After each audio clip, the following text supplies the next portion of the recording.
మహిళలు చిన్నపిల్లలపై అఘాయిత్యాలకు పాల్పడిన కేసుల్లో దర్యాప్తు వేగవంతం చేసి వెంటనే కఠిన శిక్షలు విధించడం జరుగుతుందని హోంమంత్రి వంగలపూడి అనిత పేర్కొన్నారు. మహిళలు చిన్నపిల్లలపై అఘాయిత్యాలకు పాల్పడిన కేసులో దర్యాప్తు వేగవంతం చేసి వెంటనే కఠిన శిక్షలు విధించడం జరుగుతుందని హోంమంత్రి వంగలపూడి అనిత పేర్కొన్నారు. అంతర్జాతీయ మహిళా దినోత్సవ వారోత్సవాల్లో భాగంగా నక్కపల్లిలో అనకాపల్లి జిల్లా పోలీస్ శాఖ ఏర్పాటు చేసిన మహిళలకు మెగా అవగాహన కార్యక్రమానికి ఆమె ముఖ్య అతిథిగా హాజరయ్యారు. ముందుగా నక్కపల్లి పోలీస్ స్టేషన్ నుండి ప్రభుత్వ డిగ్రీ కళాశాల వరకు ర్యాలీ నిర్వహించారు. అనంతరం జిల్లాలో మహిళలకు అవగాహన కల్పించడానికి ప్రచార రథం ప్రారంభించి 39 శక్తి వాహనాలు, 11 డ్రోన్లను పోలీస్ శాఖ వారికి అందజేశారు.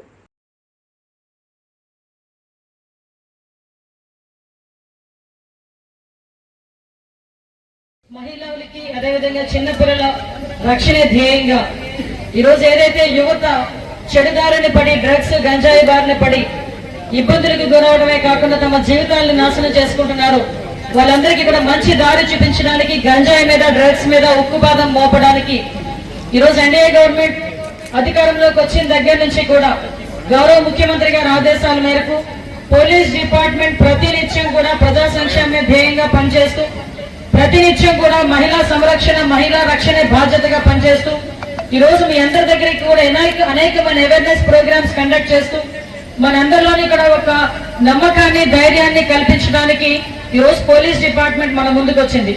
దానిలో భాగంగానే ఉమెన్స్ డే అయిపోయినప్పటికీ కూడా ఈ రోజు మహిళల్లోని చిన్నపిల్లల్లోని మేమున్నాము అనే బాధ్యత, రక్షణ బాధ్యత మేమున్నాము అనే భరోసా కల్పించడానికి ఈ రోజు జిల్లా యంత్రాంగం, జిల్లా పోలీస్ యంత్రాంగం ఒక కంకణాన్ని కట్టుకొని ఈ రోజు ఈ ప్రోగ్రామ్ ని కండక్ట్ చేయడం అనేది చాలా మనందరూ కూడా గర్వించదగ్గ విషయం.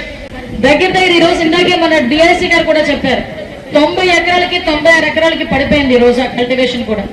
ఇదంతా కూడా చుట్టుపక్కల రాష్ట్రాల నుంచి మన వైపు వస్తూ ఉంటే అది కూడా చెన్నై వైపు కానీ అటువైపు కర్ణాటక కూడా వెళ్లకుండా మన నక్కపల్లి తుని దాటిన తర్వాతనే మనం మాక్సిమం ఇక్కడే కంట్రోల్ చేసే పరిస్థితి కనిపిస్తాం.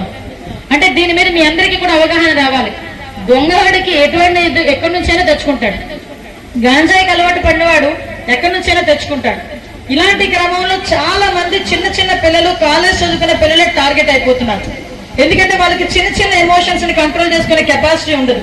ఫర్ ఎగ్జాంపుల్ ఆడపిల్లలు ఉంటారు, మా అమ్మ తిట్టిందని లోపలికి వెళ్ళి ఏడుస్తారు, మా నాన్న కొట్టాడని. మొన్న రీసెంట్ గా కోనమన్పాలెంలో ఒక అమ్మాయిని చూశాను, చాలా బాగా చదువుకుంటారు అమ్మాయి, కేవలం మంచి మార్క్స్ రావేమో అని చెప్పి సూసైడ్ చేసుకొని చనిపోయింది. అంటే ఒక ఎమోషన్స్ ని క్యారీ చేసుకుని ఎమోషన్స్ ని దాన్ని కంట్రోల్ చేసుకునే కెపాసిటీ ఆ ఏజ్ గ్రూప్ వాళ్ళకు ఉండదు.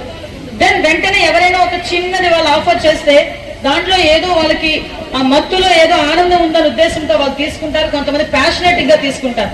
ఇటువంటి నేపథ్యంలో ఈ రోజు ప్రత్యేకంగా అలాంటి వాళ్ళని కంట్రోల్ చేయడానికి మీరు నమ్ముతారా, దగ్గర 39,000 మందికి ఈ రోజు మనకి మోటివేషన్ క్లాసెస్ కానీ ఈ రోజు కంట్రోలింగ్ చేయడానికి వాళ్ళందరికీ కూడా ట్రైనింగ్స్ కూడా ఇప్పించే పరిస్థితి. దగ్గర 600 పైన ఈ రోజు మీ కౌన్సిలింగ్ క్లాసెస్ కూడా కండక్ట్ చేశారు. ఆడపిల్ల బయటకు వెళ్ళి ఆడపిల్ల లేట్ గా వస్తుందంటే ఎందుకు వచ్చావు లేట్ గా అడుగుతావు. బయటకు వెళ్ళిన ఆడపిల్ల కొంచెం డ్రెస్ ఏదైనా అటు ఇటు వేసుకుంటే ఎందుకు ఎక్కడికి వెళ్తున్నావు అని అడుగుతావు. లేదు, ఆడపిల్లని కంట్రోల్లో పెట్టుకుంటావు.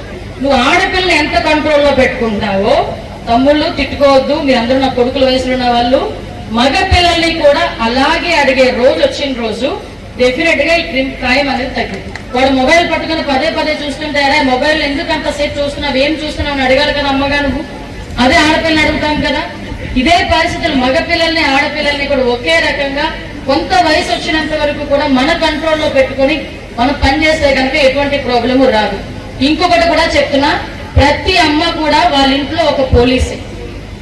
ఎందుకు ఈ మాట చెప్తున్నారంటే అక్కడి నుంచే స్టార్ట్ అవుతుంది.